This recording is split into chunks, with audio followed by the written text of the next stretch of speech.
pupils who took the grade 6 assessment in November are patiently waiting to see how they performed amidst what has been a troubled transition to the next phase of the CBC implementation.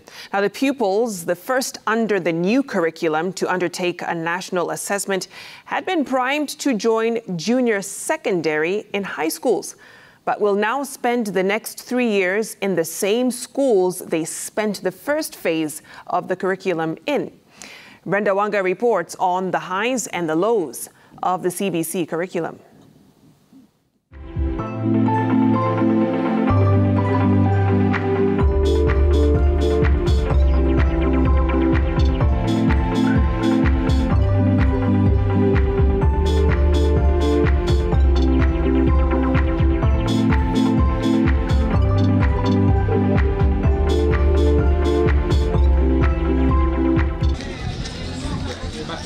The start of the long holidays for primary and secondary school children finds Mildred Auma, a widow and mother of 4, in the depths of Kibera informal settlement.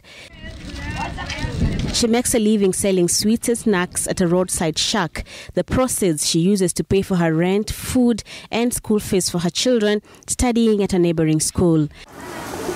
Her firstborn son, Brian Opondo, aged 12, just sat for the Kenya National Primary School Assessment alongside over 1 million others, the pioneers of the CBC curriculum in the country.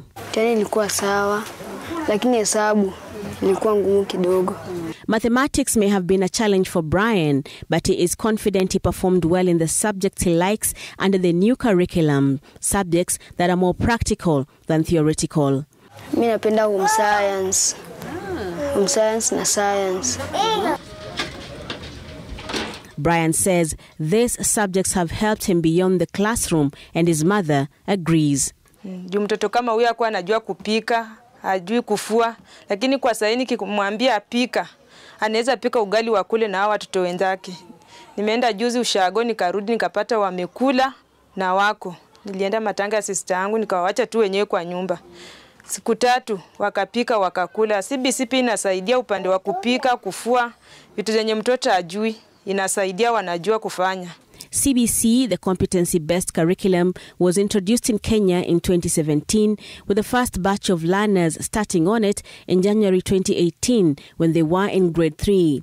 The learners were introduced to a different cluster of subjects or activities that replaced those taught under the now scrapped 844 system.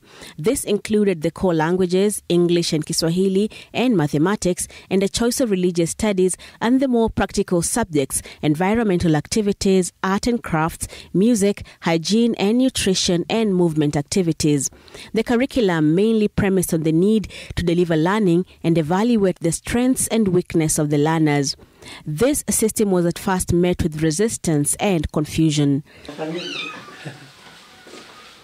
Boniface Makori is a parent to a grade 6 pupil, one of the pioneers of this curriculum, making him equally a pioneer parent. He has served as a class representative at his daughter's school for the duration of the CBC. When it came on in 2017, most of the parents were not sure of what CBC was because they were never engaged. They were never trained on what CBC pertains. However, as time goes by, some of the parents have just understood what CBC is. The system requires the input of teachers, parents, and the pupils and the wholesome education of the child, a marked difference from its predecessor, 844, that left the burden to teachers and learners. The new system, 26333, also means that learners will now spend 2 years in pre-primary, 6 years in primary from grade 1 to grade 6, an extra 3 years in primary for grade 7, 8, and 9. This proposal by the 42-member team of education experts led by Professor Raphael Monavu means that an extra classroom and laboratory will be built in every primary school. The government allocated a total of 8 billion to support construction of 10,000 additional classrooms in secondary schools in anticipation of a double transition in 2023 when the last cohort of learners under the 844 system transit to Form 1 as a pioneer CBC class join junior secondary school. But with this about turn and borrowing from the existing government spending estimates, If it took 8 million shillings to construct 10,000 classrooms, it means that it will cost the government up to approximately 24 billion shillings to put up an extra classroom in about 30,000 primary schools across the country, a cost that is not inclusive of the construction and equipping of laboratories. This new challenge has President William Ruto looking towards the National Assembly for support. So that the additional facilities that are required for junior secondary, the government of Kenya will work with their members of parliament so that they can be delivered on time to provide seamless movement of our children across the education ladder. CBC already places a lot of emphasis in immersive learning experience that demands a lot of more participation in the learning activities for all parties involved. This aspect that also means that parents have to provide the needed materials and has been one of the most demanding challenges in the implementation of CBC. Mildred knows this too well. Tukitoka shule tunapewa practical, tunaambiwa uende ufanye practical na mzazi. Kama uoshe nguo, mzazi wako akiona apige picha, ama mtengeneze basket na mzazi wako, mpige picha, mtumie, mtengeneze photograph. Na mimi nilikuwa napenda practical. Yaani hii CBC iko na gharama. Mtoto anaweza fika aseme mama wamesema tupeleke ngano na nyama. Tena mwingine akuja kuambia mama ticha amesema upeleke besheni na sabuni. Mwingine akuja aseme ticha amesema tupeleke kuku. Hiyo pia iko kwa gharama kando na school fees. Iko na gharama. The cost implication of this curriculum has remained a thorny issue for the education sector stakeholders, teachers included. Na hakuna kitu hapo. Sisi tumeenda hasara sana kwa CBC. Unanunua kalas, unatumia pesa zako, hakuna kurudishiwa. So mimi naomba tu serikali waongeze pesa ndio tuone maana hii kazi na pia tufurahie na hata kuenjoy. Maana CBC ni somo nzuri kama kuna pesa na kama kuna materials. Na kama hakuna materials haifanyi, sio tamu. Haina ladha. Lakini kuna ladha maana tunaona mtoto anaendelea vizuri. Kwa hivyo tungeomba serikali ilete pesa ambayo ni 22,000 ndio iweze kugharamia CBC. Maana kuna projects, kuna mambo ya materials, kuna mambo mengi. But the Kenya Institute of Curriculum Development says this is a necessary cost for the success of the curriculum. To the extent that you are aware, we have been excused of such things as asking learners to bring chicken to school. You have heard that. How the hell will the learners know what kuku is and where it comes from if we don't see it? Do you know that there are still our learners that if you tell kuku inatoka wapi, anakuambia wapi? Supermarket. Anasema wapi? There are many learners, if you tell them where does the milk come from, what will they tell you?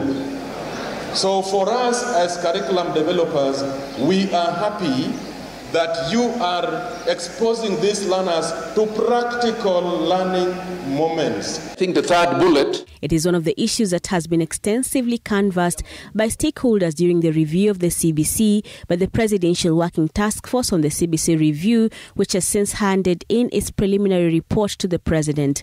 Lowering the cost of education at this level, influencing and providing what the task force and the government say is a solution to the previous headache of where to take this pioneer class after their national assessment. And the first 9 years of our learning between grade 1 and grade 9, the direction that government will be taking is day schooling. Because we already have the standard 8s, so we are now able to work through the two systems systematically by holding on to the junior secondary temporarily as we host them in primary schools, prepare those primary schools so that those that can build up capacity for the long term can build up. And for instance, in the private sector, I know the ministry had really been doing a lot of work approving schools that added infrastructure.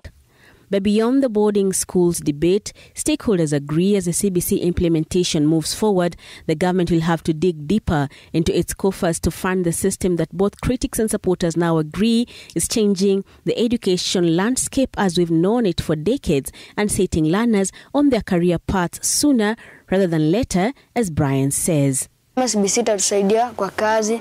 Kama hujapata kazi hizo zenye umefundishwa kama kushona, kupika, itakusaidia uko mbele. Brenda Wanga, Citizen TV, Nairobi.